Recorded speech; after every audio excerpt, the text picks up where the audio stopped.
ಸ್ವಚ್ಛ, ಸುರಕ್ಷಿತ ಹಾಗೂ ಸುಸ್ಥಿರ ಗ್ರಾಮಗಳ ನಿರ್ಮಾಣಕ್ಕೆ ಗ್ರಾಮೀಣ ಕುಡಿಯುವ ನೀರು ಮತ್ತು ನೈರ್ಮಲ್ಯ ಇಲಾಖೆಯು ಸತತವಾಗಿ ಕಾರ್ಯನಿರ್ವಹಿಸುತ್ತಾ ಬರುತ್ತಿದೆ. ಈಗ ಈ ಉದ್ದೇಶಕ್ಕೆ ಹೊಸ ರೂಪ ನೀಡಿರುವುದು ನೂತನ ಘನತ್ಯಾಜ್ಯ ನಿರ್ವಹಣೆ ತಿದ್ದುಪಡಿ ನಿಯಮ 2026.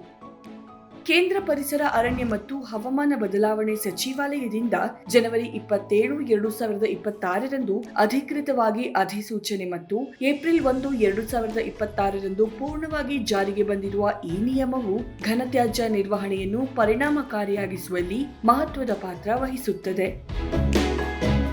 ನೂತನ ತಿದ್ದುಪಡಿ ಪ್ರಕಾರ 10 ನಿಯಮಗಳನ್ನು ಕಡ್ಡಾಯವಾಗಿ ಪಾಲಿಸಬೇಕಾಗುತ್ತದೆ. ಮೂಲದಲ್ಲಿಯೇ 4 ಹಂತದ ತ್ಯಾಜ್ಯ ವಿಂಗಡಣೆ ಹಾಗೂ ಸಮರ್ಪಕ ವಿಲೇವಾರಿ, ಸ್ಥಳೀಯ ಸಂಸ್ಥೆಗಳು ಮತ್ತು ಗ್ರಾಮ ಪಂಚಾಯಿತಿಗಳು ಪ್ರತಿ ಮನೆಯಿಂದ ಕಸ ಸಂಗ್ರಹ ಮತ್ತು ವಿಂಗಡಣೆಯ ಕುರಿತು ಜವಾಬ್ದಾರಿ ವಹಿಸುವುದು, ಬೃಹತ್ ತ್ಯಾಜ್ಯ ಉತ್ಪಾದಕರನ್ನು ಗುರುತಿಸಿ ನೋಂದಾಯಿಸುವುದು, ನಿಯಮಗಳನ್ನು ಪಾಲಿಸದೇ ಇರುವವರಿಗೆ ದಂಡ ವಿಧಿಸುವುದು, ಡಂಪಿಂಗ್ ಯಾರ್ಡ್, ಪಾರಂಪರಿಕ ತ್ಯಾಜ್ಯವನ್ನು ವೈಜ್ಞಾನಿಕವಾಗಿ ನಿರ್ವಹಿಸುವುದು, ಜನರಲ್ಲಿ ಜಾಗೃತಿ ಮೂಡಿಸುವುದು, ಪ್ರವಾಸಿ ಮತ್ತು ಯಾತ್ರಾ ಸ್ಥಳಗಳಲ್ಲಿ ತ್ಯಾಜ್ಯ ನಿರ್ವಹಣೆ ವ್ಯವಸ್ಥೆ ಮಾಡುವುದು, ಘನತ್ಯಾಜ್ಯ ನಿರ್ವಹಣೆ ನಿಯಮಗಳನ್ನು ಜಾರಿಗೊಳಿಸಲು ಜಿಲ್ಲಾಧಿಕಾರಿಗಳಿಗೆ ಅಧಿಕಾರ ನೀಡುವುದು, ಕೇಂದ್ರೀಕೃತ ಡಿಜಿಟಲ್ ಮಾನಿಟರಿಂಗ್ ವ್ಯವಸ್ಥೆ ಜಾರಿಗೊಳಿಸುವುದು ಸೇರಿದೆ.